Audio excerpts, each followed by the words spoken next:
माशाअल्लाह ला हौला वला कुव्वता इल्ला बिल्लाहिल अलिय्यिल अज़ीम। अऊज़ु बिल्लाहि मिनश शैतानिर रजीम। बिस्मिल्लाहिर रहमानिर रहीम। आज हम जो वजीफ़ा लेकर आपके खिदमत में हाज़िर हुए हैं, ये बहुत ही बड़ा वजीफ़ा है। इस वजीफ़े को आप करें। गरीबी दूर करने के लिए ये वजीफ़ा है और ये कोई आम वजीफ़ा नहीं, ये हज़रत इमाम अली नकी अलैहिस्सलाम से मंसूब वजीफ़ा है।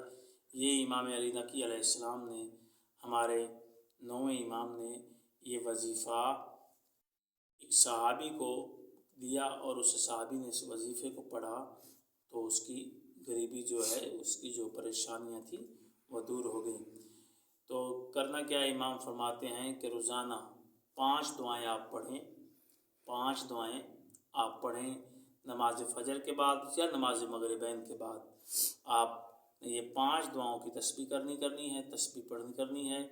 पढ़ना क्या है कि 5 दुआएं हैं।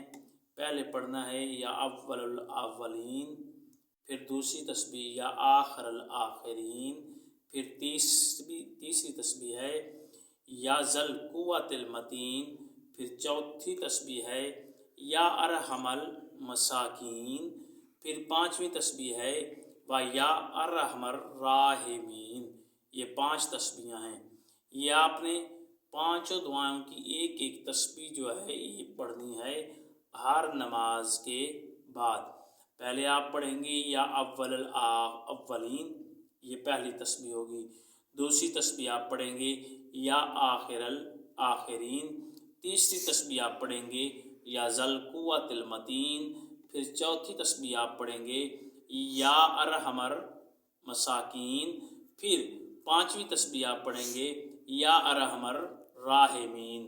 ये 5 तस्बीहां हैं। इन दो लफ्ज़ों की एक एक तस्बीह आपने पढ़नी है।